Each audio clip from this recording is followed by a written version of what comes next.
Hello students, welcome to core classes. Student, आज की video है CHE02 यूनिट नंबर 8। स्टूडेंट्स की डिमांड थी और हमने पोस्ट डाली थी कि पोल किया था कि कितने स्टूडेंट्स ऐसे हैं जो CHE2 चाहते हैं। तो मैक्सिमम परसेंटेज आई थी कि आपको सभी सब्जेक्ट में से जो मैक्सिमम परसेंटेज थी, डिमांड थी, वो थी CHE2 के लिए। तो उसी डिमांड को देखते हुए हमने ये वीडियो बनाई है। यूनिट नंबर 8 है, एलिमेंट्स ऑफ ग्रुप 15 है। तो इसे नाइट्रोजन फैमिली भी कहते हैं क्योंकि इसका जो फर्स्ट एलिमेंट है वो नाइट्रोजन है। तो इसको देख लेते हैं कि इस ग्रुप में, ग्रुप नंबर 15 में कितने एलिमेंट्स होते हैं और कौन कौन से एलिमेंट हैं, हम ये समझते हैं। तो सबसे पहला जो एलिमेंट है वो है नाइट्रोजन, क्योंकि इसी की वजह से इसे नाइट्रोजन फैमिली भी बोलते हैं। नेक्स्ट इज फॉस्फोरस, जिसको P के साथ डिनोट करते हैं। Arsenic AS, antimony SB, bismuth BI। Nitrogen का जो एटॉमिक नंबर है वो है 7, फॉस्फोरस का है 15, आर्सेनिक का है 33, एंटीमनी 51, बिस्मथ 83। तो इसकी इलेक्ट्रॉनिक कन्फिग्रेशन देखते हैं। सबसे पहले नोबल गैस कन्फिग्रेशन हीलियम, जिसका एटॉमिक नंबर है 2। उसके बाद 2s2 2p3, तो टोटल कितने हो गए? 7 is atomic number. Neon 3s2 3p3। तो इसकी जो जनरल कन्फिग्रेशन है वो है ns2 np3। तो सभी एलिमेंट्स में ये सारी सेम रहेगी, लेकिन सिर्फ n number of shell, that is first quantum number, वो चेंज होता जाएगा। तो अगर हम बात करें, फर्स्ट में जो है वो s और p ऑर्बिटल है, सेकंड में sp ऑर्बिटल है, और आर्सेनिक में 3d ऑर्बिटल्स प्रेजेंट रहते हैं। क्रिप्टॉन में अगर एंटीमनी की बात करें तो उसमें 4d10 5s2 5p3 है, और 4f ऑर्बिटल जो है वो विस्मथ में होते हैं, 4f14 5d10 6s2 6p3। और अगर आप इनकी जनरल कॉन्फ़िगरेशन पे ध्यान देंगे, ns2 np3, तो यहाँ पे np3, तो p ऑर्बिटल में अगर इसे कॉन्फ़िगरेशन इसे अपनी कंप्लीट करनी है, स्टेबल होना है, तो इस ऑर्बिटल में, p ऑर्बिटल में टोटल 6 इलेक्ट्रॉन होने चाहिए, लेकिन कितने हैं? 3 है। तो इसका मतलब ये जो p ऑर्बिटल है वो है half filled orbital. You know well that fully filled and half filled orbital और configurations are very stable configurations. तो ये भी जो एलिमेंट्स हैं वो स्टेबल एलिमेंट्स हैं। जो अगर हम बात करें nitrogen, phosphorus, arsenic, antimony, bismuth, तो इसको याद रखने का एक तरीका जो हम हमेशा बताते हैं, निमोनिक्स बताते हैं आपको, तो इसकी ग्रुप नंबर 15 के लिए भी है। तो ये याद कर लें आप, इससे आपको क्या होगा कि ये एलिमेंट्स को याद रखना इजी हो जाएगा। तो फर्स्ट इज नहीं पसंद ऐसे सब भाई। नहीं पसंद ऐसे सब भाई, नहीं नाइट्रोजन पसंद p, फॉस्फोरस ऐसे आर्सेनिक, सब मतलब SB लगाना है, वो है एंटीमनी, भाई मतलब BI बिस्मथ। तो ये इससे आप इजीली याद रख सकते हो। अब बात करते हैं, जो सबसे पहले हम देखते हैं कि अकरेंस, एलिमेंट टू एलिमेंट देखेंगे कि किस एलिमेंट की अकरेंस कितनी प्रेजेंट में परसेंट में है। तो नाइट्रोजन की अगर बात करें, it is a very important component of earth atmosphere, ये एयर में भी प्रेजेंट रहता है। और नाइट्रोजन और फॉस्फोरस की बात करें, दोनों ही प्लांट्स और एनिमल के लिए बहुत ही इंपॉर्टेंट होते हैं और बहुत मात्रा में पाए जाते हैं। अगर एटमॉस्फेयर की बात करें तो वॉल्यूम जो है एटमॉस्फेयर में नाइट्रोजन की अबाउट 78.1% है। और बाकी अगर बात करें रॉक्स और सॉइल्स में अगर बात करें तो उसमें बहुत कम परसेंटेज है, 1.9 × 10⁻³ में है इसकी परसेंटेज। तो मेजर मिनरल्स किसकी फॉर्म में ये पाए जाते हैं? फर्स्ट इज सॉल्ट पीटर, जिसका फॉर्मूला है KNO3 पोटाशियम नाइट्रेट। चाइल salt Peter sodium nitrate. Next is phosphorus. Phosphorus जो है वो रॉक्स में उसकी प्रेजेंट बहुत कम है। और अगर किस फॉर्म में ये पाया जाता है? फर्स्ट इज एपेटाइट्स का फॉर्मूला है calcium phosphate with halogen atom, calcium halophosphate. Calcium है 5 और फॉस्फेट्स का फॉर्मूला होता है PO4 3X, this is halogen atom. आगे है हाइड्रोक्सी एपेटाइट। हाइड्रोक्सी एपेटाइट का मतलब क्या है कि जहां पे हेलोजन है वहां पे हाइड्रोक्सी ग्रुप लगाना है, बाकी सारा कुछ सेम रहेगा। आगे है फ्लोरा एपेटाइट, तो ये इसका फॉर्मूला, फ्लोरा मीन्स यहाँ पे फ्लोरीन है। फॉस्फेराइट का मतलब क्या है कि इसमें कोई एक्स्ट्रा एलिमेंट, ना ही उसमें हेलोजन है, ना ही उसमें हाइड्रोक्सी ग्रुप है, ना ही उसमें फ्लोरो ग्रुप है। तो वेरी इजी, जो मेन बेसिक फॉर्मूला है वो सेम रहने वाला है, बेसिक मॉलिक्यूलर फॉर्मूला, बट इसमें जो एलिमेंट्स हैं जो भी ऐड करोगे उसकी बेसिस पे इसके नाम पढ़ते जाएंगे। आर्सेनिक की अगर बात करें तो उसकी परसेंटेज भी बहुत कम है, 1.8 इंटू 10⁻⁴% है। Antimony 2.0 into 10⁻⁵% and bismuth 8.0 into 10⁻⁸%। आपको खैर ये परसेंटेज तो याद नहीं रखनी है, लेकिन आपको सिर्फ एक रिलेशन बताया है कि किस एलिमेंट के रिलेटिव दूसरा एलिमेंट कितनी प्रेजेंस में, कितनी परसेंट में प्रेजेंट है। तो सबसे ज्यादा जो इस पूरी फैमिली में, नाइट्रोजन फैमिली में सबसे ज्यादा जो प्रेजेंस है वो है नाइट्रोजन की। अब नेक्स्ट टॉपिक जो हमारा होता है वो होता है एक्सट्रैक्शन, कि इन एलिमेंट्स को जिस फॉर्म में ये पाए जाते हैं, कोई सॉल्ट पीटर की फॉर्म में है, कोई फॉस्फाइड की फॉर्म में है, कोई एपिटाइट की फॉर्म में, तो इसको एक्सट्रैक्ट करने के कौन से मेथड हैं, तो वो भी एलिमेंट टू एलिमेंट हम पढ़ेंगे। तो सबसे पहला है nitrogen. Nitrogen is obtained from air.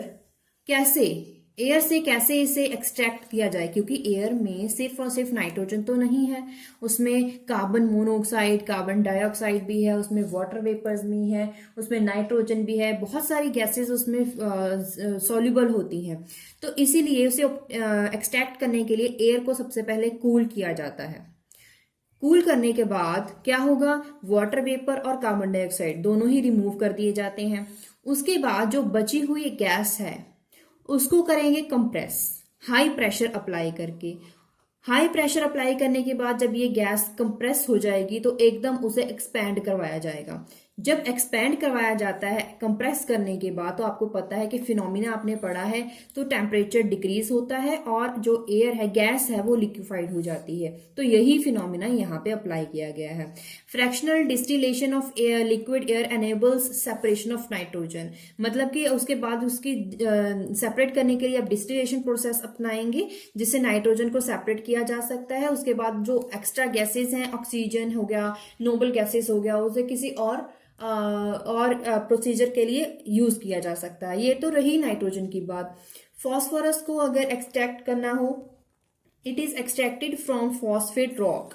जो इस फॉस्फेट रॉक्स में ये पाया जाता है, क्या करेंगे, these rocks are heating it with sand and coke. Electric furnace तैयार करी जाती है जिसे हाई टेम्परेचर अबाउट 1800 केल्विन में क्या किया जाता है कि सैंड और कोक की हेल्प से इसे हीट किया जाता है स्ट्रांगली। उसके बाद जो नॉन वॉलेटाइल जो सिलिकॉन डाइऑक्साइड इसमें प्रेजेंट रहते हैं, it displaces more volatile PO5 means phosphorus pentaoxides which is then reduced by coke. तो उसे रिड्यूस किया जाता है बाय कोक, क्योंकि क्या होता है कि सिलिकॉन डाइऑक्साइड को डिस्प्लेस कर दिया जाता है तो फॉस्फोरस पेंटाऑक्साइड है, तो इसमें हमें सिर्फ और सिर्फ फॉस्फोरस चाहिए। तो इसको क्या करेंगे, रिडक्शन प्रोसेसेस के थ्रू ऑक्सीजन को यहाँ पे खत्म कर दिया जाएगा। इसमें इलेक्ट्रिक फर्नेस में क्या होता है कि कैल्शियम फॉस्फेट जो अभी रॉक की फॉर्म में जो फॉस्फोरस है उसे हीट किया जाएगा स्ट्रांगली अबाउट 1800 केल्विन पे सिलिकॉन डाइऑक्साइड के साथ। तो यहाँ पे कैल्शियम, सिलिकॉन, ऑक्सीजन 3 मॉलिक्यूल्स यहाँ पे प्रेजेंट रहेंगे और उसके साथ फॉस्फोरस ऑक्साइड्स आपको मिलेंगे। लेकिन हमें ऑक्साइड्स नहीं चाहिए, हमें सिर्फ और सिर्फ फॉस्फोरस चाहिए। तो क्या करोगे, कोक की हेल्प से इसे हीट करेंगे तो आपको इसके रिडक्शन के बाद आपको फॉस्फोरस मिल जाएगा P4 मॉलिक्यूल की फॉर्म में।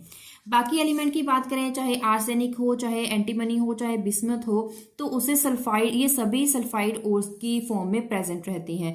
तो ore is roasted to air to convert sulphide to the oxide. Roasted किया जाता है तो उसके बाद जो जितने भी उसके सल्फाइड्स होते हैं वो ऑक्साइड्स में चेंज कर दिए जाते हैं। जब ऑक्साइड में चेंज हो गया तो उसे एलिमेंटली कैसे एक्सट्रैक्ट करते हैं, रिडक्शन के द्वारा। तो कोक के साथ उसको हीट करेंगे, रिड्यूस हो जाएगा, तो सिर्फ और सिर्फ आपको एलिमेंट्स मिल जाएंगे, एक्सट्रैक्ट कर सकते हैं। अब बात करते हैं यूजेस। नाइट्रोजन का यूज सबसे पहले देख लें। Elemental nitrogen is used to create an inert atmosphere in the iron and steel industry. Inert का मतलब होता है जो किसी और के साथ रिएक्ट ना करे. तो ये क्या है, it is create an inert atmosphere, एक ऐसा एटमोसफियर क्रिएट करता है जिसमें कि क्या है कि आपस में जो एलिमेंट, जो भी उसमें प्रोसेसेस रहते हैं स्टील और आयरन इंडस्ट्री में, उसमें आपस में कोई मिक्सअप नहीं होता है. जो भी आपको एक्सट्रैक्ट करना होता है तो आप इजीली कर सकते हैं, क्योंकि इसको इनर्ट एटमोसफियर क्रिएट किया जा सकता है नाइट्रोजन की हेल्प से. तो एक तो हो गया इंडस्ट्रियल के बेसिस पे, इंडस्ट्रियल बेस्ड इसका यूज हो गया. Metallurgical and chemical processes where the presence of air would involve fire. Explosion hazards, जहां पे फायर की बात हो, एक्सप्लोजन हैजर्ड्स की बात हो इन प्रेजेंस ऑफ एयर, तो उसमें भी इसे एज अ केमिकल यूज किया जाता है. Used in packaging of processed foods and pharmaceuticals. Pharmaceuticals और उसके साथ साथ अगर प्रोसेस्ड फूड्स जो होते हैं उसको पैकेजिंग करने के लिए उसको यूज करते हैं. और अगर दूसरा आपको बताएं कि आपने कुरकुरे या लेज, आपने ऐसे स्नैक्स जब भी पैकेट लेते हो तो उसमें एक गैस भरी होती है. जब उसको पैकेट को आप खोलते हो, वो जो आपको उस गैस की स्मेल आपको आती है वो नाइट्रोजन होती है, क्योंकि उसको नाइट्रोजन क्या करता है कि उसे उसकी रेंसिडिटी को उसकी जो उसमें स्नैक्स होते हैं वो रेंसिड ना हो जाए, उनकी रेंसिडिटी ना हो जाए, उसको प्रिवेंट करने के लिए नाइट्रोजन गैस उसमें फिल की जाती है. इन electric cables, telephone wires, rubber tyres में यूज किए जाते हैं. Liquid nitrogen is use to freezing of food stuffs. आपके जो रेफ्रिजरेटर्स होते हैं उसमें भी नाइट्रोजन रहती है. Preservation of biological specimens. Biological specimens को प्रिजर्व करके रखा जाए लॉन्ग टर्म्स के लिए, तो उसके लिए भी nitrogen as a chemical use होता है. नेक्स्ट आ जाता है फॉस्फोरस. फॉस्फोरस बहुत इसके एलोट्रॉपिक फॉर्म है, जैसे कि रेड फॉस्फोरस, वाइट, ब्लैक, बहुत सारी ऐसे इसकी एलोट्रॉपिक फॉर्म्स है, वो हम आगे डिटेल में पढ़ने वाले हैं. लेकिन उनमें से जो रेड फॉस्फोरस है, it is used in matches, fireworks. As a component, phosphorus bronze alloys for making bearings, जो बैरिंग्स हमें जिसे बैरिंग्स बोलते हैं. आर्सेनिक, एंटीमनी, बिस्मथ, इनको यूज करते हैं अलॉयज बनाने के लिए. अब जो नाइट्रोजन है इसे एज अ केमिकल यूज करते हैं, एज अ फर्टिलाइजर यूज करते हैं. लेकिन ऐसे कौन से केमिकल्स की फॉर्म में इसे यूज करते हैं? तो सबसे पहले अमोनिया की फॉर्म में भी नाइट्रोजन को यूज किया जाता है. कैसे? As a fertilizer. जैसे अमोनियम नाइट्रेट हो गया, अमोनियम सल्फेट हो गया, अमोनियम हाइपोफॉस्फेट्स हो गया. मतलब कि जो अमोनिया है उसके नाइट्रेट्स, उसके ऑक्साइड्स, उसके सल्फेट्स, उसके फॉस्फेट्स की फॉर्म में उसे एज अ फर्टिलाइजर यूज किया जाता है. दूसरा, रेफ्रिजरेशन में, जैसे मैंने पहले बोला था कि रेफ्रिजरेशन में उसे यूज किया जाता है. क्यों? ताकि जो फूड्स हैं उसमें रखे गए हैं उसकी पीएच को कंट्रोल किया जा सके और फूड खराब ना हो. इन वाटर प्यूरिफिकेशन में भी इसे यूज करते हैं. नेक्स्ट आपने सुना होगा नाइट्रिक एसिड. HNO3 इसका फॉर्मूला है. इसे भी हम सबसे पहले तो अगर बात करें इसका यूज सबसे पहले तो लेबोरेटरी में होता है. लेबोरेटरी में एज अ कंसंट्रेटेड, जैसे कि एक्वा रेजी आप बनाते हो, और एज अ डिल्यूट बहुत सारे एसिड हाइड्रोलिसिस की में इसे यूज करते हैं. जब भी आपको ऑक्सीडेशन करनी होती है तो इस एसिड का यूज किया जाता है. इन मैन्युफैक्चर ऑफ अमोनियम नाइट्रेट तब भी इसका यूज किया जाता है. एक्सप्लोजिव बनाए जाते हैं, जैसे कि नाइट्रोग्लिसरीन हो गया, नाइट्रोसेलुलोज हो गया, TNT हो गया. Sulphides of phosphorus. अब फॉस्फोरस के यूज एज अ सल्फाइड्स वो क्या है?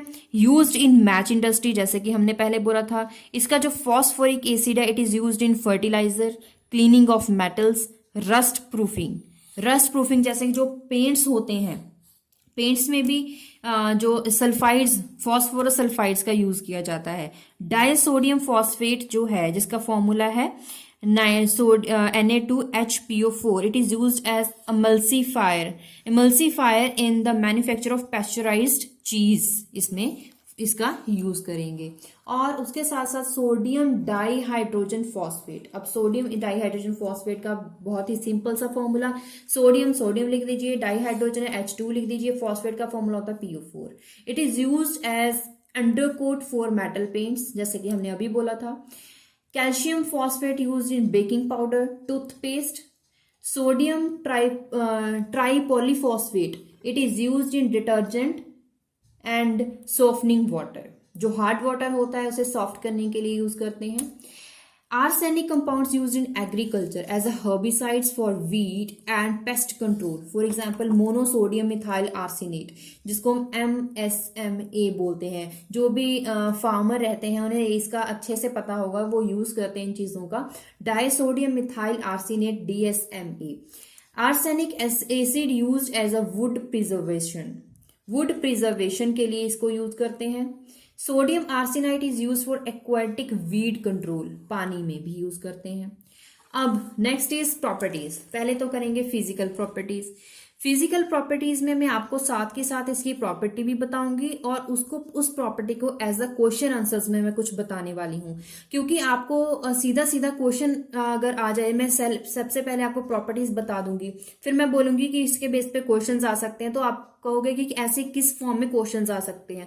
ताकि अलग वीडियो ना बनानी पड़े तो आपका टाइम भी वेस्ट ना हो, तो इसीलिए मैंने फिजिकल प्रॉपर्टीज को भी एज अ क्वेश्चन आंसर्स लिखा है। इसके साथ साथ आपको फिजिकल प्रॉपर्टीज भी रिमाइंड हो जाएंगी और आपको ये भी पता चल जाएगा कि क्वेश्चन किस फॉर्म में आएगा, तो उस क्वेश्चन को अटेम्प्ट कैसे करना है, आंसर कैसे लिखना है।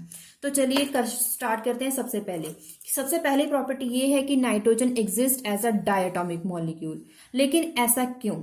Nitrogen exist as diatomic molecule क्योंकि किसी भी फॉर्म में अगर कोई भी एलिमेंट एग्जिस्ट करता है वो उस फॉर्म में ही एग्जिस्ट करेगा जिसमें वो ज्यादा स्टेबल होगा। अब स्टेबल क्यों होगा? क्योंकि उस फॉर्म को, जिस फॉर्म में वो एग्जिस्ट करता है उस फॉर्म को बनाने के लिए जितनी एनर्जी लगी होगी वो जितनी ज्यादा होगी उतना ज्यादा वो स्टेबल होगा। मतलब अगर हम बात करें, क्योंकि क्वेश्चन में बोला है कि डायटोमिक मॉलिक्यूल में एग्जिस्ट करता है, तो इसका मतलब डायटोमिक मॉलिक्यूल की जो फॉर्म है नाइट्रोजन की वो ज्यादा स्टेबल होगी। वो ज्यादा स्टेबल क्यों है? Due to the very high bond energy of N triple bond N। कितनी है? 946 kilo joule per mole, which is nearly 6 times for the single bond. मतलब जो ये फॉर्मूला है, ये सिंगल बॉन्ड और ट्रिपल बॉन्ड का भी इसमें क्वेश्चन सॉल्व हो गया और डायटोमिक का भी सॉल्व हो गया। कि अगर आपको ये पता होगा, दूसरा मैं एक रीजन बता दूं कि अगर इसका आप कॉन्फ़िगरेशन देखोगे तो आपको पता चलेगा इसकी है 2p3 outer electronic, 2s2 2p3, तो यहाँ पे है 3 इलेक्ट्रॉन्स। अगर दूसरा कोई नाइट्रोजन आ जाए उसमें भी होंगे 2p3 इलेक्ट्रॉन्स। अगर ये दोनों आपस में बॉन्ड बना ले तो ये जो है कंप्लीटली कंप्लीट हो जाएगा और इसकी कॉन्फ़िगरेशन कंप्लीट हो जाएगी और उसके साथ साथ ये स्टेबल हो जाएगा। तो इसका मतलब है दो अगर नाइट्रोजन आपस में मिल जाए, डायटोमिक फॉर्म में बन जाए, तो ये एग्जिस्ट करेंगे और वो स्टेबल होंगे। इसीलिए ये दूसरा एक रीजन है। दोनों ही आप लिख सकते हो या दोनों में से कोई एक लिख सकते हो, लेकिन आपको बॉन्ड एनर्जी का भी बताना है कि बॉन्ड एनर्जी इसकी हाई है जिसकी वजह से इस फॉर्म में एग्जिस्ट करता है। नेक्स्ट क्वेश्चन है, phosphorus exist as tetra atomic molecule. Tetra means 4, क्योंकि मैंने अभी आपको जहां पे इसके आपको एक्सट्रैक्शन बताई थी वहां पे मैंने बताया था कि जहां पे फॉस्फोरस ऑक्साइड्स बने थे उसको कोक के साथ अगर आप रिएक्शन करवाओगे तो आपको P4 मिलेगा। मैंने वहां पे P4 लिखा था, तो क्वेश्चन तो वही अराइज हो गया कि P4 ही क्यों लिखा, क्योंकि P2 जो है P bond it is quite weak, उसकी एनर्जी बहुत कम है, which is only 2.5 times than the single bond energy 209 kilojoule पर मोल। इसीलिए 4 फॉस्फोरस जो है वो आपस में मिलके एक स्टेबल मॉलिक्यूल बनाते हैं जिसकी जो एनर्जी है, बॉन्ड एनर्जी, इन दोनों से ज्यादा होती है। गाइज अगर आपको ये जो बॉन्ड एनर्जी की वैल्यूज याद भी नहीं रहती हैं तो कोई बात नहीं, आपको ये पता होना चाहिए कि किसकी ज्यादा है किसकी कम है। सीधी सीधी ट्रिक है, जिस फॉर्म में एग्जिस्ट करेगा उसी फॉर्म में बॉन्ड एनर्जी ज्यादा एग्जिस्ट है, तभी वो एग्जिस्ट कर रहा है। तो इसीलिए आपको अच्छे से ये पता चल गया कि कोई भी क्वेश्चन ऐसा आ जाए तो आपको कैसे उसका आंसर अटेम्प्ट करना है। नेक्स्ट करते हैं मेटेलिक कैरेक्टर। मेटेलिक कैरेक्टर की अगर बात करें, सभी के सभी जो मेंबर्स हैं ग्रुप नंबर 15 एलिमेंट्स के, ग्रुप नंबर 15 फैमिली के सभी एलिमेंट्स ना तो मेटल्स हैं, सभी के सभी एलिमेंट्स ना ही नॉन मेटल्स हैं, सभी के सभी एलिमेंट्स ना ही मेटालॉइड्स हैं, सभी में वेराइटी है। नाइट्रोजन और फॉस्फोरस की बात करें तो वो नॉन मेटल्स हैं। आर्सेनिक और एंटीमनी की बात करें वो मेटालॉइड्स हैं। बिस्मथ की बात करें वो मेटेलिक है। तो metallic character is increases down the group, सीधा सीधा हम ये कह सकते हैं।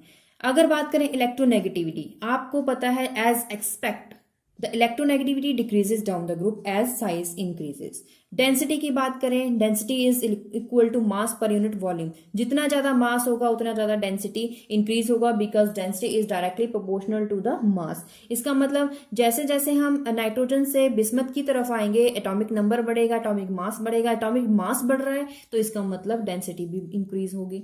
और अगर मेल्टिंग पॉइंट, बॉइलिंग पॉइंट की बात करें तो वो भी इंक्रीज होता है। एटॉमिक रेडियाई की बात करें, एज एक्सपेक्ट इंक्रीज करना चाहिए for as we move down the group, तो वो इंक्रीज ही करता है। तो ऐसी कोई भी इसमें ज्यादा वेरिएशन नहीं है, क्योंकि अब इसका रीजन क्या है कि क्यों जो साइज है इंक्रीज करता है। मैंने आपको सीधा सीधा फंडा बताया कि कहीं भी क्वेश्चन आ जाए तो atomic radii down the group increase ही करता है।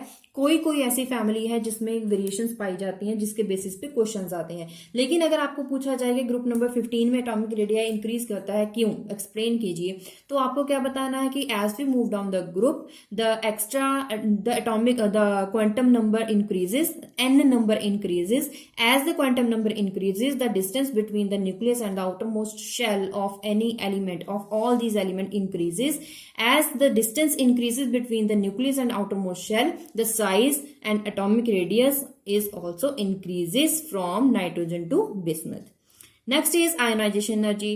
It is also, as expecting, decreases down the group. Why? As we move down the group in nitrogen family, the size, the atomic radii goes on increases. As the size increases, the ionization energy decreases, because the ionization energy is inversely proportional to the atomic radii. If the atomic radii is small, then it is find to be difficult to pull the outermost electron, because the nuclear charge is very very large as the size of element is small. As the nuclear charge decreases, the outermost electron to remove it is finds very easy. That is why the ionization energy decreases as we move down the group. तो ये जो मैंने बोला है reason, ये सिर्फ वही है जो जनरली हम बोलते हैं, तो आपको वही इसमें लिखना है, क्योंकि इसमें ज्यादा कोई वेरिएशन नहीं है। अब चलते हैं कुछ और प्रॉपर्टीज के बेसिस पे। आयनाइजेशन एनर्जी में अगर बात करें, मैंने बोला था कि डिक्रीजेस डाउन द ग्रुप, तो सबसे ज्यादा किसकी होगी? नाइट्रोजन की होगी। नाइट्रोजन की ज्यादा क्यों है? ऐसा इसमें क्या है, आपको सीधा सीधा वही रीजन बताना है जो आयनाइजेशन एनर्जी में बताया जाता है। जो नाइट्रोजन है उसमें ही यही एक्सेप्शन क्यों पाई जाती है? ऐसा क्या?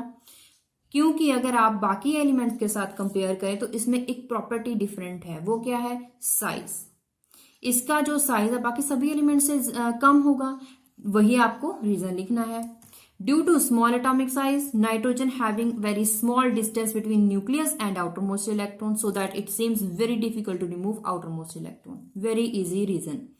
ऑक्सीडेशन स्टेट की बात करें, ऑक्सीडेशन स्टेट अगर आपको पता हो तो इसकी जनरल कॉन्फ़िगरेशन को आप रिमाइंड कीजिए, वो है NS2NP3। तो अगर बात करें NS2NP3, आउटर मोस्ट इलेक्ट्रॉन कितने हैं? 5।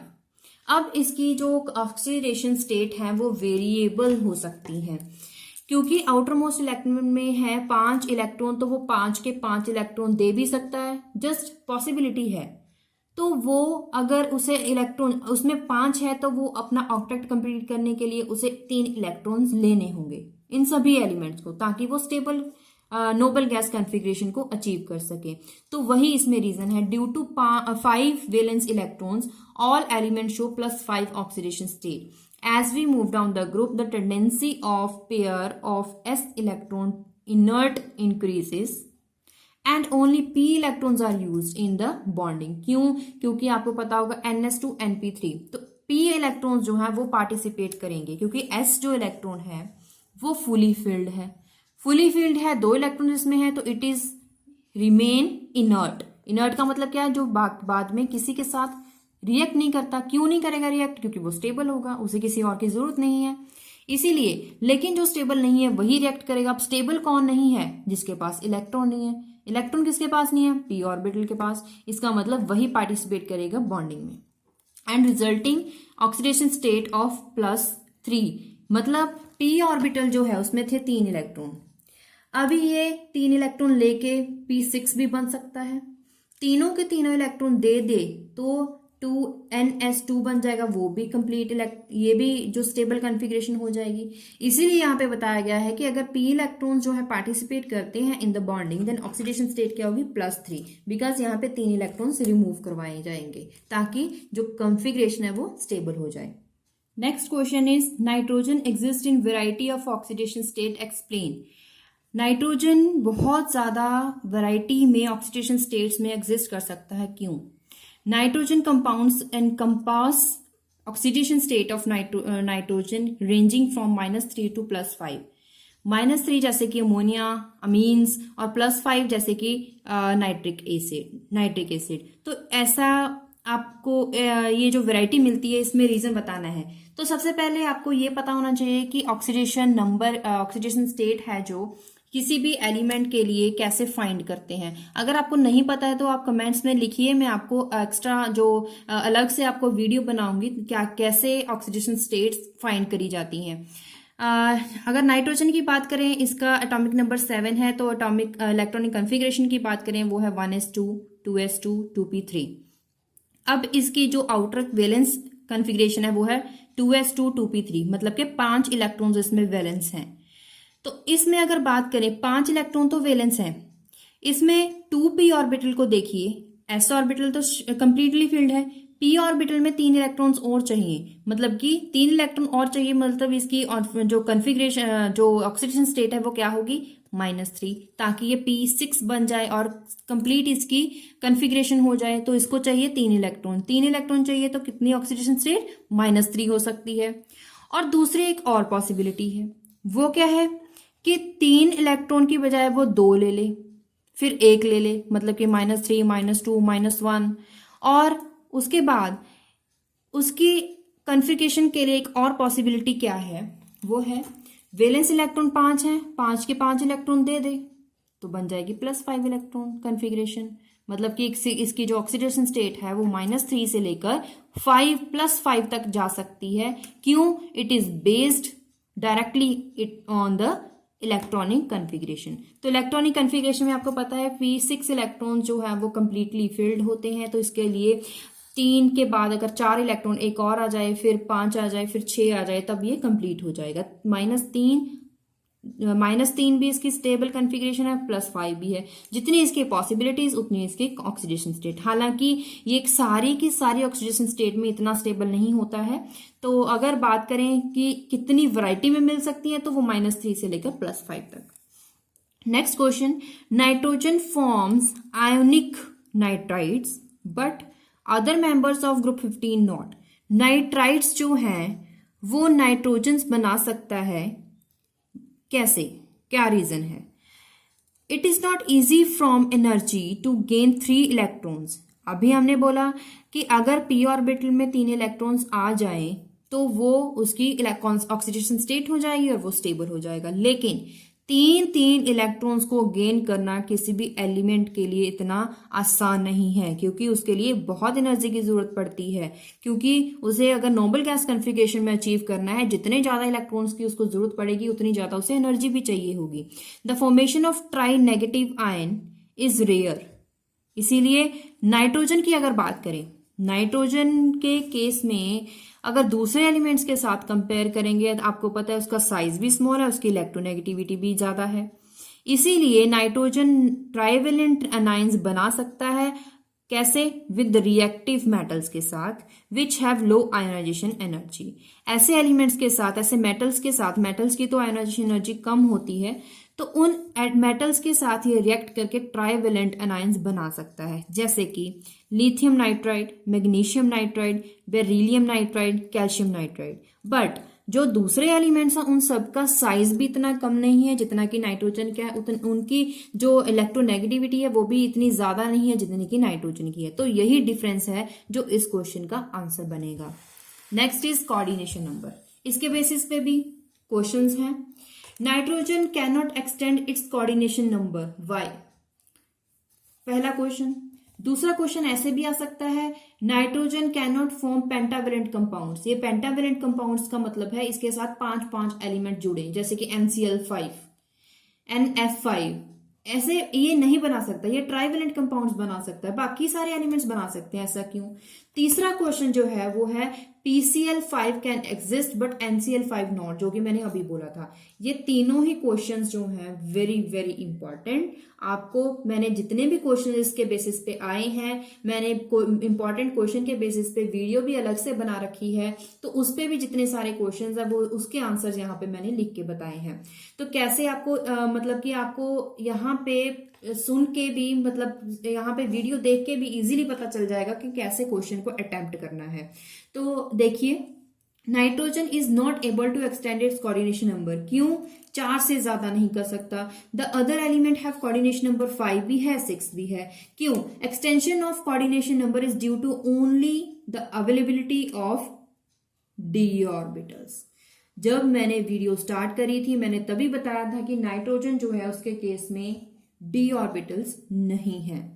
यही जो प्रॉपर्टी है जिसकी वजह से इसकी ये प्रॉपर्टी बढ़ नहीं सकती है, कोऑर्डिनेशन नंबर इंक्रीज नहीं हो सकता है। बाकी सभी एलिमेंट्स को देखें तो उनके पास तो अच्छे खासे डी ऑर्बिटल्स हैं, वो अटेन कर सकते हैं sp3d, sp3d2, sp3d1, मतलब sp3d1, sp3d2 ये सभी हाइब्रिडाइजेशन में एग्जिस्ट कर सकते हैं और बना सकते हैं PCl5, PCl6 नेगेटिव, बट जो एन नाइट्रोजन है वो नहीं बना सकता। सीधा सीधा रीजन है non availability of d orbitals. Next, acidity and basicity. Acidity और बेसिसिटी का जो रीजन है वो क्या है, और कौन से एलिमेंट्स एसिड की तरह एक्ट कर सकते हैं, कौन से एलिमेंट बेसिस की तरह एक्ट करते हैं, देखते हैं। Nitrogen does not function as a Lewis acid. Lewis acid की आपको डेफिनेशन पता होगी। उसके बेसिस पे नाइट्रोजन जो है लुईस एसिड की तरह एक्ट नहीं करता है, बाकी सारे एलिमेंट लुईस एसिड है। The hydrides of this group and their alkyl derivative act as Lewis bases. इनके जो हाइड्राइड्स होंगे और जो एल्काइल डेरिवेटिव्स होंगे वो सभी के सभी लुईस बेसिस हैं, and forming a number of addition complexes. कैसे? NH3 this is Lewis base, BF3 Lewis base, calcium chloride, ammonia, these all are Lewis bases. So ये जो अमोनिया के बेसिस पे, BF3 के बेसिस पे अक्सर क्वेश्चंस आ जाते हैं कि लुईस बेस की तरह एक्ट करता है, क्यों? वो भी हम आगे आगे आपको बताते जाएंगे। Next property is multiple bonds. Multiple bond मतलब single bond, double bond, triple bond. Nitrogen form strong p-pi multiple bonds but other elements do not. Nitrogen जो है ट्रिपल बॉन्ड में एग्जिस्ट करता है क्योंकि ये बनाता है p-pi multiple bonding, which includes nitrates, NO3 negative, nitrites NO2 negative, azides मतलब N3 negative, साइनाइड जैसे कि CN भी लिखते हैं या फिर आपको C ट्रिपल बॉन्ड N भी बोलते हैं। Cyanide CN negative. ऑक्साइड्स की बात करें, ऑक्साइड्स नाइट्रोजन के N2O3, N2O5, these are monomeric due to presence of multiple bonding, but analogous P2O3, P2O5 exist as dimer। मतलब जो यहाँ पे P2 मतलब दो यूनिट्स इसको एग्जिस्ट करेंगे तभी ये स्टेबल रहेंगे। आगे बात करते हैं एलोट्रोपिक फॉर्म की। एलोट्रोपिक फॉर्म्स जो हैं वो नाइट्रोजन की नहीं होती हैं लेकिन फास्फोरस की हैं और वैरायटी में हैं। आपको ये तो हमने समझ लिया है, आपको बताया है कि जो फास्फोरस है वो टेट्राहेड्रल मॉलिक्यूल बनाता है, P4 मॉलिक्यूल, चाहे वो गैसियस स्टेट हो चाहे वो लिक्विड स्टेट हो। सबसे पहले बात करते हैं व्हाइट फास्फोरस की। Because of angular strain in P4 molecule in which the angle are only 60 degree it is reactive. क्यों?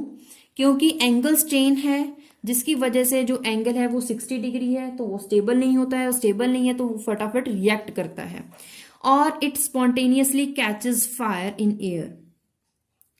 White phosphorus is soft, appreciably volatile, poisonous, soluble in organic solvent but not in water. Water में soluble नहीं है, organic solvents में soluble है। It is stored under water to protect it from oxygen, ताकि ये आग ना पकड़ सके। The phosphorus glows in dark with faint green glow due to phosphorescence। ये इसकी प्रॉपर्टी है जिसकी वजह से ये ग्लो करता है ग्रीन कलर में अंधेरे में, और इसका स्ट्रक्चर आप देख सकते हैं, वेरी इजी। ब्राउन फॉस्फोरस भी होती है। ब्राउन फॉस्फोरस क्या है?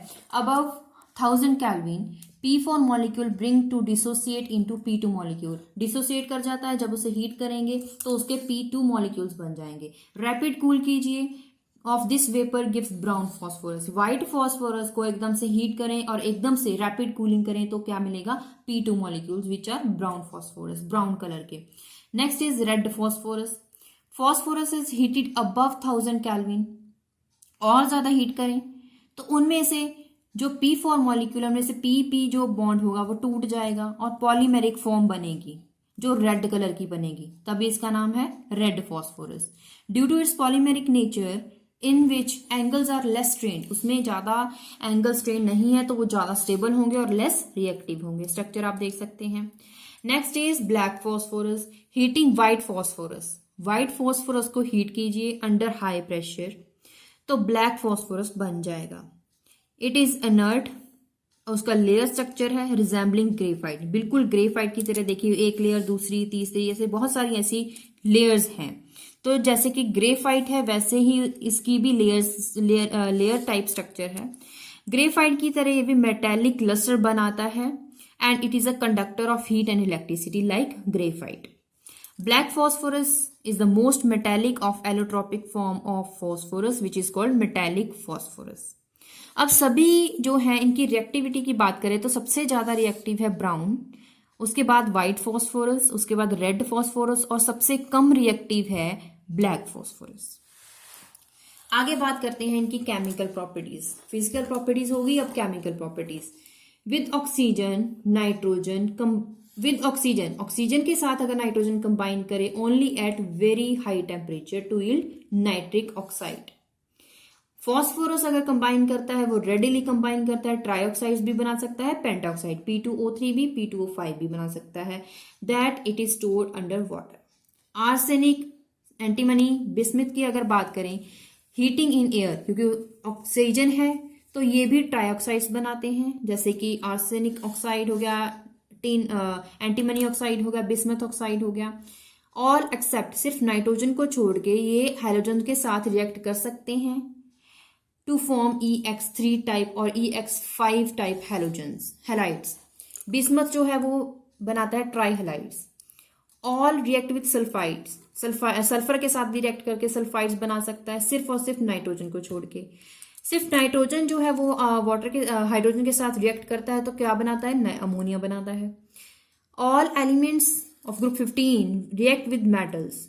नाइट्रोजन बनाता है नाइट्राइड्स, फॉस्फोरस बनाता है फॉस्फाइड्स, आर्सेनिक बनाता है आर्सेनाइड्स, एंटीमनी और जो बिस्मथ है वो बनाते हैं अलॉयज. एसिड्स के साथ अगर रिएक्ट करवाएं, जैसे कि हॉट कंसंट्रेटेड सल्फ्यूरिक एसिड के साथ रिएक्ट करवाएं तो ये सभी के सभी एसिड्स बना सकते हैं, जैसे कि फॉस्फोरस एसिड हो गया, आर्सेनियस एसिड हो गया, नाइट्रिक एसिड हो गया, फॉस्फोरिक एसिड हो गया, आर्सेनियस एसिड्स. तो ये सभी इसके फॉर्मूले भी बताए गए हैं.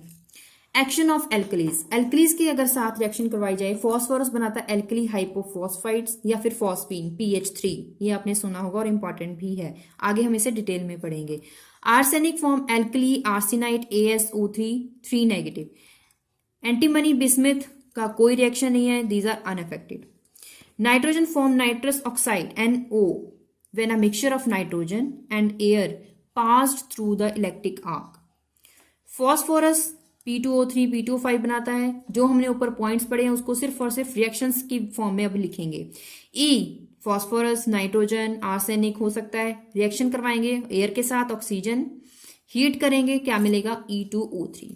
हैलोजन के साथ रिएक्ट करवाएंगे, नाइट्रोजन और फॉस्फोरस को छोड़ के बाकी सारे रिएक्ट करेंगे F2 के साथ, जैसे कि तो क्या बनेगा? EX फ्लोरीन FY टाइप इसका मॉलिक्यूल बनेगा, हेलाइड्स बनेंगे, जैसे कि यहाँ पे फ्लोराइड्स का फॉर्मूला बताया गया है.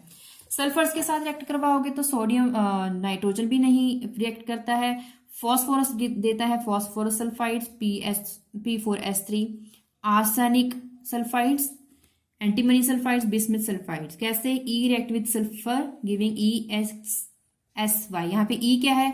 फॉस्फोरस भी हो सकता है, आर्सेनिक भी हो सकता है, एंटीमनी भी हो सकता है, बिस्मिथ भी हो सकता है. एसिड्स के साथ जो रिएक्शन करवाई थी, जैसे कि आर्सेनिक की करवाओगे arsenious acid, this is the formula. Action with alkalis. Alkali के साथ कैसे? एल्कली ले लीजिए पोटेशियम हाइड्रोक्साइड विद वाटर, तो इस बना phosphine. Action with nitric acid concentrated, तो क्या बनेगा? Arsenious acid. Next is hydrides. Hydrides का मतलब क्या होता है? हाइड्राइड्स का मतलब है इन सभी एलिमेंट्स के साथ अगर हाइड्रोजन जुड़ जाए तो क्या बनेगा? हाइड्राइड्स। किस टाइप का है? EH3 types, like nitrogen. Nitrogen बनाता है N2H4, N3H, जिसे हम अजाइड्स बोलते हैं, N3 नेगेटिव। तो अगर नेगेटिव हट जाए, वहां पे हाइड्रोजन लग जाए, N3H बन जाएगा। Phosphorus forms P2H4। कैसे? Bond energy of metal and hydrogen bond decreases from ammonia to bismuth hydrides. क्यों? क्योंकि जैसे जैसे नाइट्रोजन से बिस्मिथ की तरफ जाओगे साइज इंक्रीज करता है और उसकी जो स्टेबिलिटी है हाइड्राइड्स की वो डिक्रीज करती है।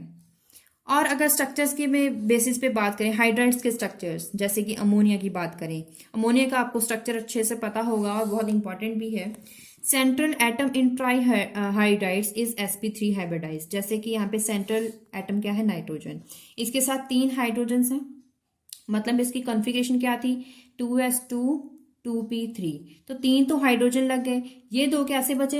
As a lone pair. यहाँ पे बच गया lone pair. Due to presence of lone pair, जो यहाँ पे स्ट्रेन आ जाता है, स्टेरिक हिंड्रेंस है between the lone pair and the bond pair, जिसकी वजह से इसका जो स्ट्रक्चर टेट्राहेड्रल एंगल से थोड़ा सा कम इसका एंगल आ जाता है। और इसकी हाइब्रिडाइजेशन की बात करें वो है sp3। One of the position in tetrahedron is occupied by lone pair. Structure of these hydrides is pyramidal. Tetrahedron is distorted. क्यों? Due to repulsion between lone pair and bond pair, जो हमने अभी बताई थी। आगे बात करें, with decrease in electronegativity of central atom, क्योंकि नाइट्रोजन की इलेक्ट्रोनेगेटिविटी तो ज्यादा है, फॉस्फोरस, एंटीमनी, बिस्मथ, आर्सेनिक की तरफ जाएंगे तो इनकी electronegativity as compare to nitrogen कम है। The bond pair of electron go further away from the central atom.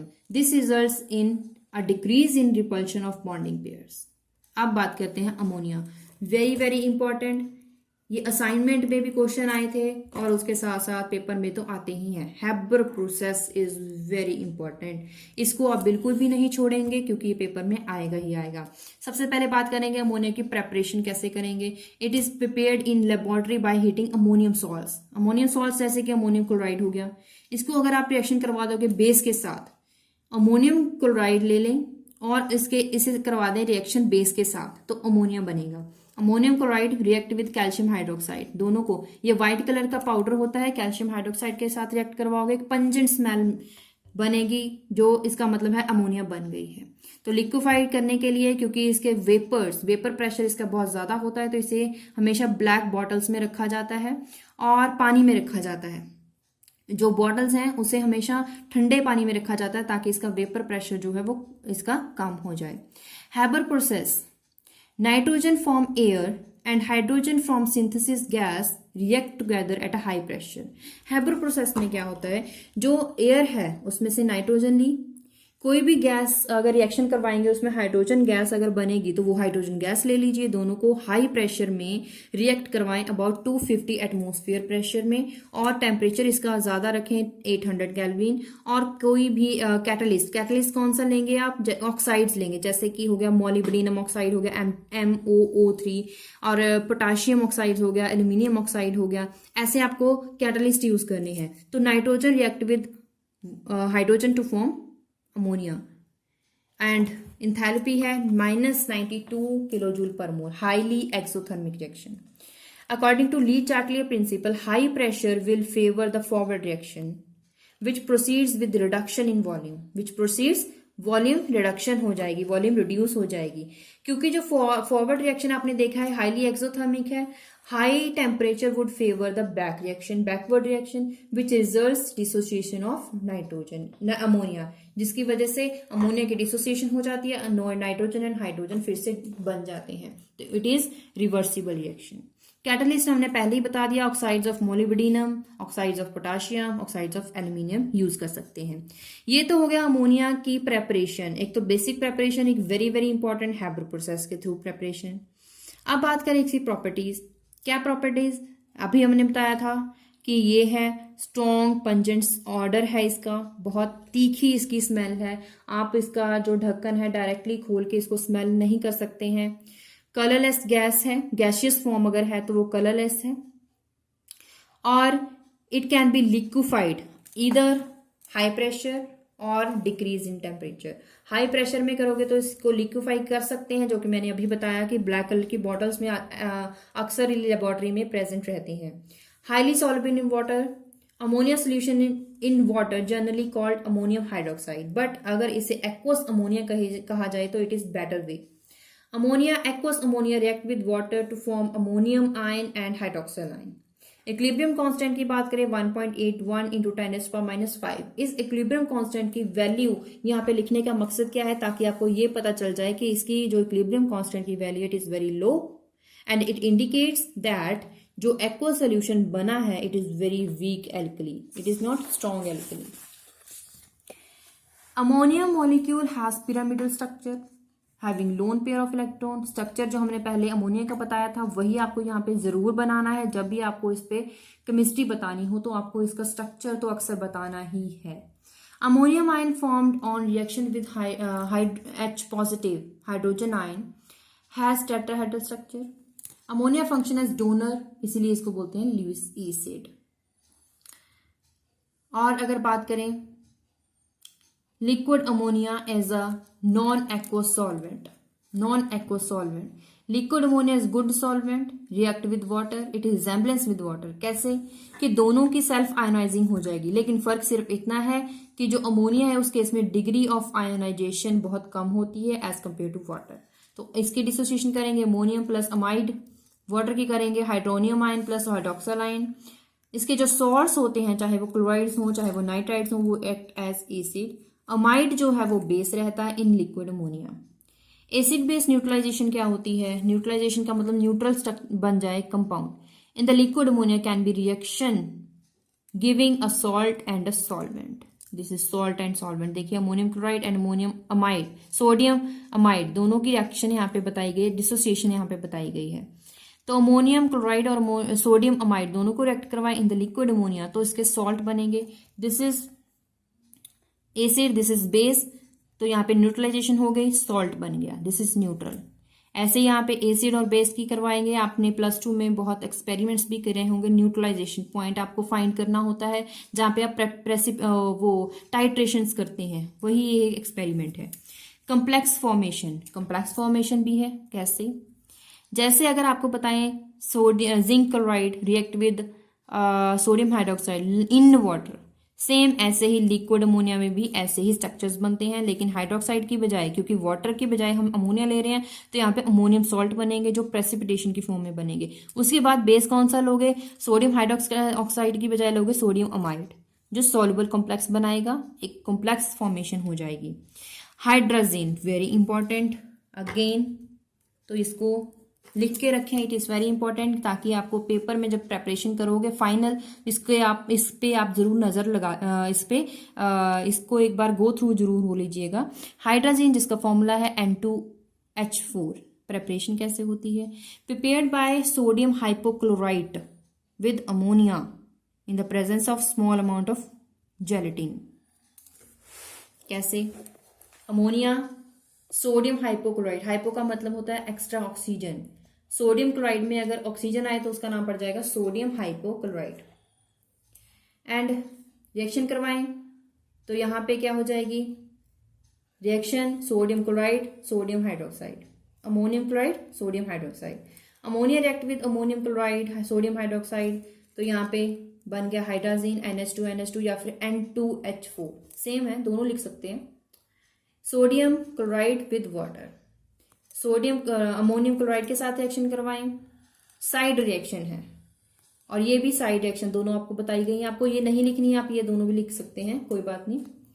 उसके बाद बात करते हैं प्रॉपर्टीज। कलरलेस गैस है, फ्यूमिंग लिक्विड है, डाईहाइड्रेट्स बनाता है, hydrogen burns in air which can be dissociates in water and nitrogen, highly exothermic reaction है जिसकी वजह से इसको यूज करते हैं as a rocket fuel. It is very important कि कौन सा ऐसा नाइट्रोजन कंपाउंड है जिसको यूज करते हैं as a rocket fuel. It is for 1 mark, बहुत बार पेपर में आया है तो अच्छे से याद करें। हाइड्रोजन और उसका फॉर्मूला भी अच्छे से याद करें, हो सकता है फॉर्मूला भी पूछ लिया जाए। आगे बात करते हैं स्ट्रक्चर की। Hydrogen has a structure similar to hydrogen peroxide H2O2। कैसे? वहां पे भी 2 लोन पेयर थे और हाइड्रोजन में भी 2 लोन पेयर हैं, which can act as coordinate ligand. ये तो होगा एक अमोनिया, ये होगा दूसरा अमोनिया, इसके पास भी एक अमोनिया के पास एक लोन पेयर था, तो 2 के पास 2 होंगे, तो 2 लोन पेयर हैं which can form coordinate complexes. कैसे? किसके साथ? मेटल्स के साथ, जैसे कि कोबाल्ट हो गया, निकल हो गया, जिंक हो गया। और बॉन्ड एनर्जी की बात करें, bond energy of N bond in hydrogen is very small, क्योंकि अगर ये बॉन्ड एनर्जी स्मॉल है तो इसका मतलब ये ज्यादा स्टेबल भी नहीं होगा और इस फॉर्म में ज्यादा एग्जिस्ट नहीं करता है। पढ़ लेते हैं। Bond energy of N single bond N bond hydrogen is very small due to the repulsion of non bonding electrons which weakens this bond. Hydrogen देखिए, अभी हमने बोला था देयरफॉर हाइड्रोजन इज अनस्टेबल, तो रीजन वही है। So decomposed into N2 ammonia hydrogen at 500 kelvin. Next is hydrazoic acid HN3। Confuse मत होइएगा, NH3 होता है अमोनिया, अगर HN3 लिखा हो तो that is hydrazoic acid. Hydrazoic acid also known as hydrogen azide. क्यों? क्योंकि अजाइड का फॉर्मूला होता है N3, अगर इसमें N3 नेगेटिव, अगर N3 नेगेटिव की बजाय अगर आगे लग जाए हाइड्रोजन तो बन जाएगा हाइड्रोजन अजाइड। कलरलेस है, हाईली एक्सप्लोसिव लिक्विड है।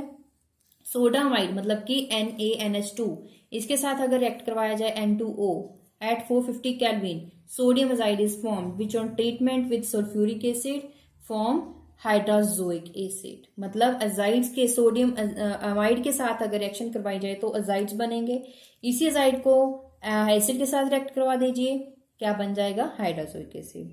अब एजाइड्स कैसे बनते हैं? It is a weak acid and dissociate slightly in water with electropositive metal, it form azides. मतलब ये वीक एसिड्स होते हैं और अगर इसकी रिएक्शन करवाई जाएगी इलेक्ट्रोपॉजिटिव मेटल्स के साथ जनरली, तो एजाइड्स बनते हैं। Resonance structures. रेजोनेंस स्ट्रक्चर हमने CHE01 जो आपका कोर्स कोड है उसमें रेजोनेंस स्ट्रक्चर का एक स्पेशल टॉपिक है जिसपे हमने वीडियो बनाई है, आप वहां विजिट करें और देखें कि कैसे रेजोनेंस स्ट्रक्चर्स बनते हैं। अगर आपको आते हैं तो आप डायरेक्टली यहाँ पे देखें कैसे बनेंगे। N3 यहाँ पे तीन इसके रेजोनेटिंग स्ट्रक्चर्स यहाँ पे दिखाए गए हैं जिसमें नेगेटिव पॉजिटिव साइंस चेंज हुए हैं। अगर नेगेटिव दोनों की तरफ है, ये पॉसिबिलिटी भी है कि जो इलेक्ट्रॉन ट्रांसफर इस तरफ हो जाए तो ये बन जाएगा N2 नेगेटिव। देखिए ये इसका नेगेटिव साइन खत्म हो गया क्योंकि इलेक्ट्रॉन ट्रांसफर जो है पेयर यहाँ पे हो गया।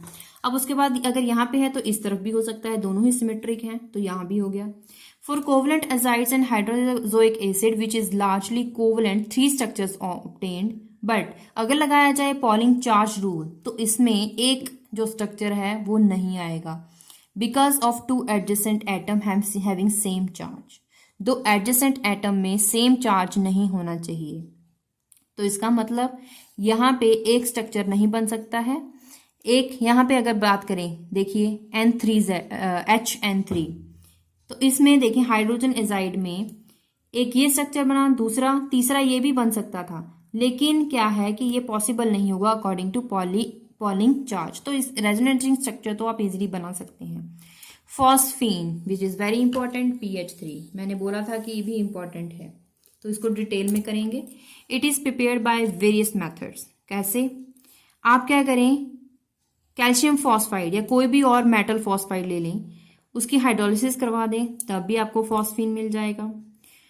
आप क्या करें, फॉस्फोरस एसिड मतलब कि H3PO2 उसको भी उसकी डिकम्पोजिशन करवा दें एट अ पर्टिकुलर टेम्परेचर तब भी फॉस्फीन बन जाएगा। अगर आप उसकी एल्केलाइन हाइड्रोलिसिस करवाएं, एल्केलाइन हाइड्रोलिसिस का मतलब है कि जैसे कि एसिड्स हैं, एसिड्स कैसे, जैसे कि sodium hydroxide, calcium potassium hydroxide हो गए, किसके साथ करवाएंगे? फॉस्फोनियम आयोडाइड के साथ, तब भी क्या बन सकता है? फॉस्फीन बन सकता है। एल्केलाइन हाइड्रोलिसिस करवाएं, कैसे? आप ले लें KOH या फिर NaOH और उसके बाद वाटर के साथ रिएक्शन करवा दें। हाइड्रोलिसिस किसकी करवाओगे? व्हाइट फॉस्फोरस की। यहाँ पे स्पेशली याद रखें ये व्हाइट फॉस्फोरस है, तो आपको यहाँ पे लिखना भी होगा दिस इज व्हाइट फॉस्फोरस, तो भी क्या मिलेगा? फॉस्फीन। प्रॉपर्टीज की बात करें, it is highly poisonous gas, colourless है, फेंट गार्लिक ऑर्डर है, लहसुन की तरह इसकी स्मेल है।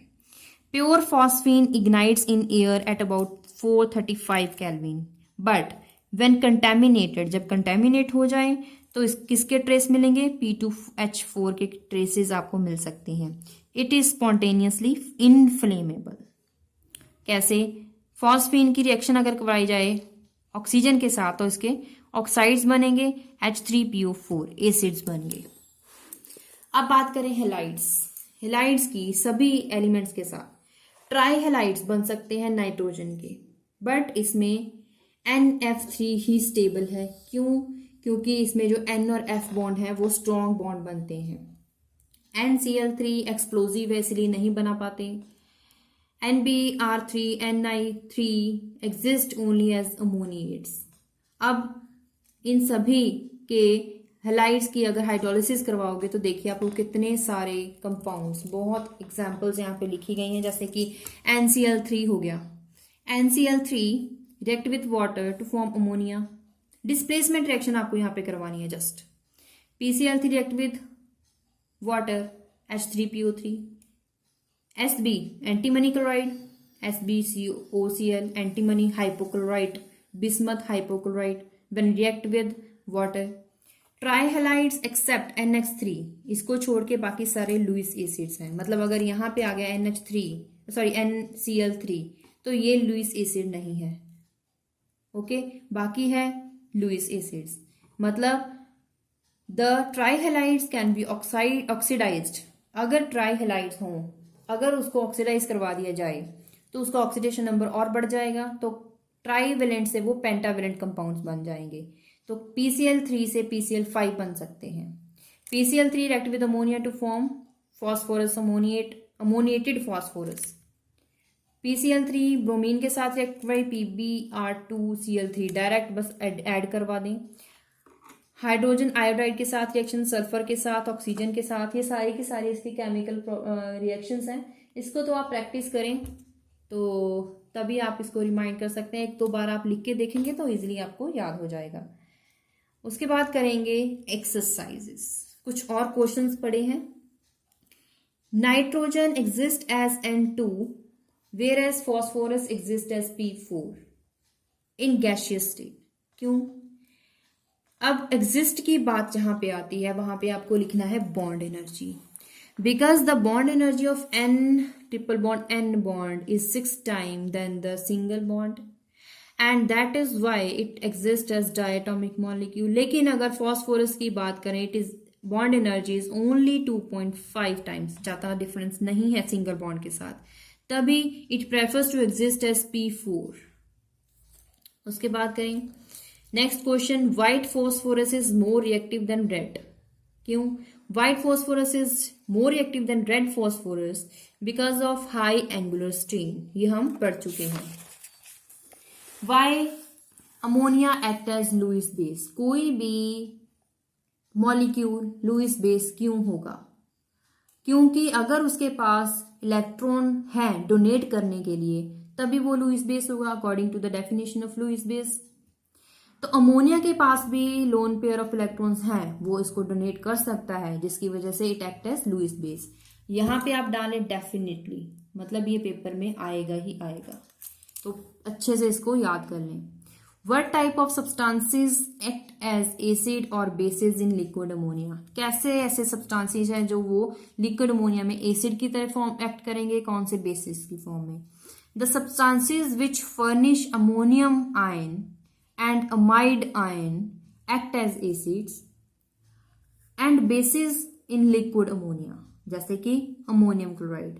Ammonium chloride act as acid, sodium amide is act as base.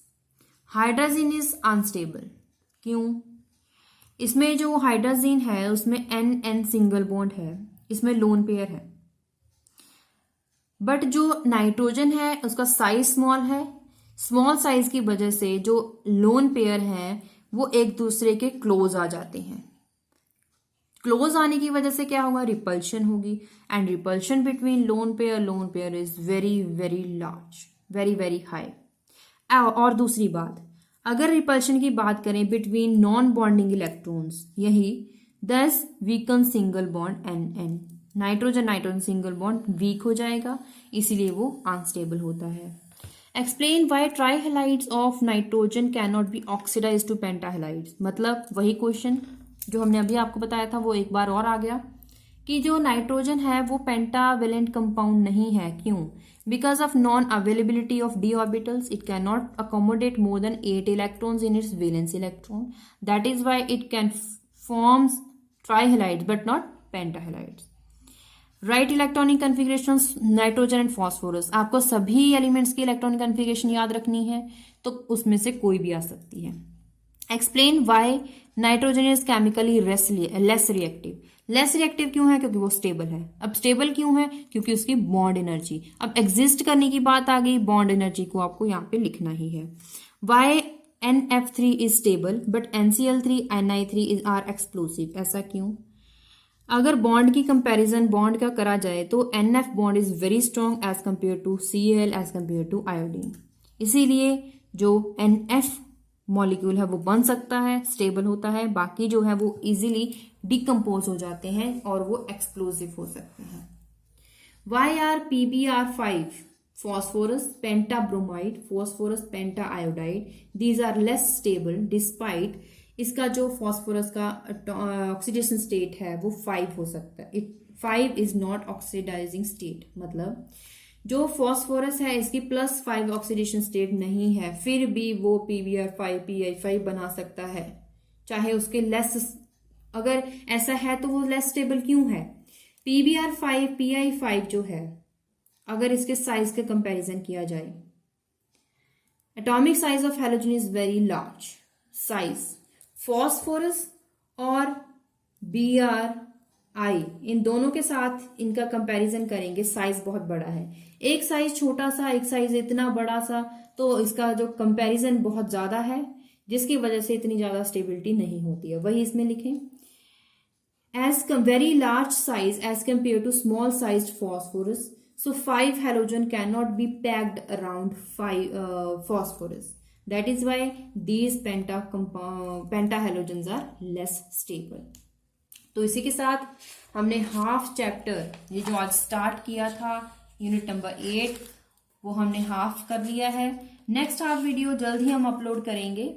अगर आपको ये वीडियो हेल्पफुल है तो प्लीज इस चैनल को सब्सक्राइब करें, वीडियो को लाइक करें, अपने क्लासमेट्स के साथ जरूर शेयर करें, और इसके अलावा कोई और वीडियो चाहिए तो हम रेगुलर पोस्ट डालते रहेंगे, पोल करते रहेंगे, और आपको बताना है कि कौन सी वीडियो आपको पहले चाहिए। जितनी ज़्यादा वोट्स होंगी तो उसके बेसिस पे ही हम वो वीडियो पहले प्रेफर करेंगे, तो जितनी ज़्यादा प्रायोरिटीज़ होंगी उतनी ज़्यादा हम वीडियोस अपलोड करेंगे। तो हम कोशिश करेंगे कि एक दिन में हम ज़्यादा से ज़्यादा वीडियोस अपलोड कर सकें, क्योंकि आपके एग्ज़ाम भी आने वाले हैं, तो प्रैक्टिस करते रहिए, और पेपर आने वाले हैं तो रेगुलर स्टडीज करते रहिए। और अगर कोई डाउट है तो आप कमेंट्स बॉक्स में जरूर पूछें, वीडियो कैसी लगी वो भी आप कमेंट्स बॉक्स में जरूर बताएं। इसके अलावा कोई वीडियोस के रिलेटेड कोई सजेशन देना चाहते हैं वो भी दीजिए, हम उसको फॉलो करेंगे। तो keep watching this channel, thank you.